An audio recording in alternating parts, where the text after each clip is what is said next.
आपल्या यूट्यूब चॅनलवरती सुपर शेतकरी या माझ्या चॅनलवरती आपल्या सर्वांचे मनपूर्वक स्वागत। आता पावसाळ्या सीझनमध्ये आपल्याला आपल्याला भाज्यांची लागवड करणे अत्यंत गरजेचं आहे। त्यासाठी भाजी पिकामध्ये वांग्याची लागवड करणे आपल्याला अत्यंत गरजेचं आहे। वांगी पिकाची लागवड करताना असताना सुरुवातीला आपण सध्या या जुलै महिन्यामध्ये 5-5 गुंठ्याचे प्लॉट करून आपण लागण करावी।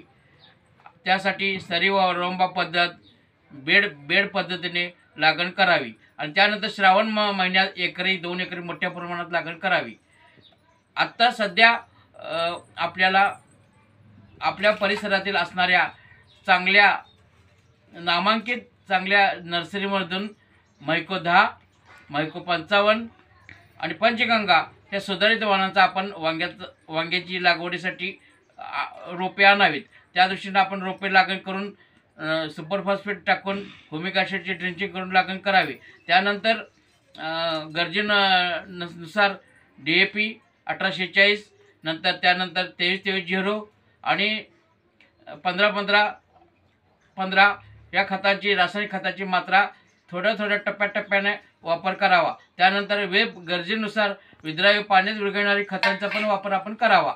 अशा पद्धतीने आपण लागण केल्यानंतर पावसाळी सीझनमध्ये आपल्याला वांगी पिकामध्ये अत्यंत किडीचा प्रॉब्लेम होतो। त्यासाठी किडी नियंत्रणासाठी कीटकनाशक चांगल्या पद्धतीची कीटकनाशक मारणे आणि त्याचा वापर करणे अत्यंत गरजेचं आहे। त्यानुसार आता पावसाळी सीझनमध्ये सुरुवातीला जुलैमध्ये 5-5, 10-10 गुंठ्याचे प्लॉट आणि त्यानंतर पुढच्या महिन्यात 15 ऑगस्टपासून पुढे मोठ्या प्रमाणात आपण वांगी पिकाची लागवड करावी। त्या दिवशी वांगी पिका अत्यंत चांगल्या पद्धतीने आणण्यासाठी पैसे होण्यासाठी आपण वांगी पिकाची लागवड मोठ्या प्रमाणात करणे आणि त्याची महाराष्ट्रभर पूर्ण चांगल्या पद्धतीचं पीक घेणे हे आपल्याला अत्यंत गरजेचं आहे। त्या दृष्टीने आपण सर्व शेतकरी बांधवांनी प्रयत्न करावेत। ही माझी दिलीप चौगुले कृषी मित्र दिलीप चौगुलेची आपल्या सर्वांना विनंती। नमस्कार।